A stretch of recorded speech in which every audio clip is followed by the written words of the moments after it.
So we have just finished today our 2 days workshop on consultative selling.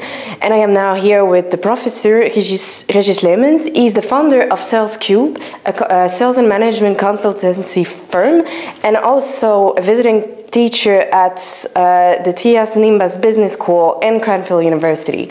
So what was the content about the workshop exactly? Well, we had a 2-day workshop on consultative selling, and we started out very simply. We asked all the participants, make an elevator pitch. You got 2 minutes, convince me about your product and your company. Afterwards, we went into more difficult territory, asking questions. How do you handle a questioning and investigative phase with a customer or the prospect? And then we ended up the 2-day session with opportunity management. Most of the participants, they work with large, complex sales processes with large opportunities. How do you manage that process? And now after the workshop, if there's 5 elements that people have to remember and bring with them, what would you say they would be? Well, from the elevator pitch, I think the first thing they really have to remember was try to explain and to make it as clear as possible what makes you different from another company. What stands you out from the crowd.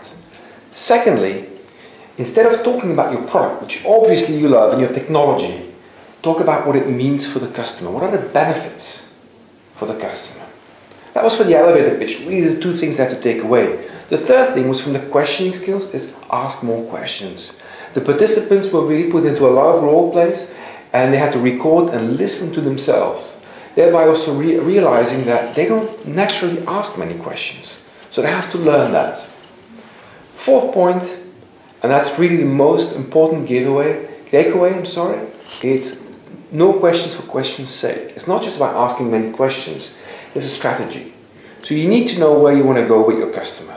How are you going to persuade them? Customers persuade themselves. So what you got to do is not argue with your customer.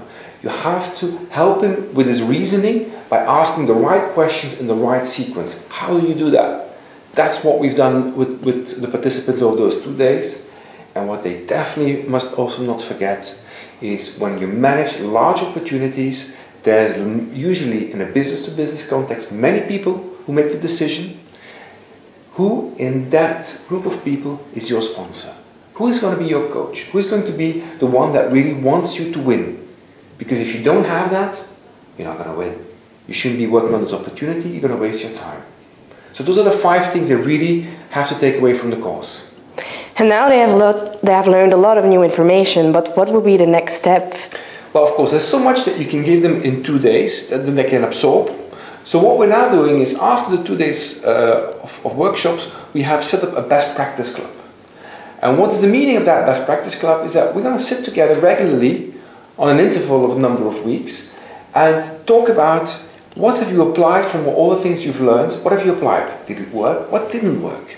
And the idea is that not I as a teacher stand there, but I just stand there to facilitate, and I want them to talk with each other and exchange experience and share that experience. Yes, so that there's real peer learning in the group. And also that we offer follow-up, because you can always assume that some people have picked up more of one part of the course and less of another. Through these sessions, I'm able as well to see what they've missed and reinforce it during those practice sessions. Okay, thank you. Very welcome.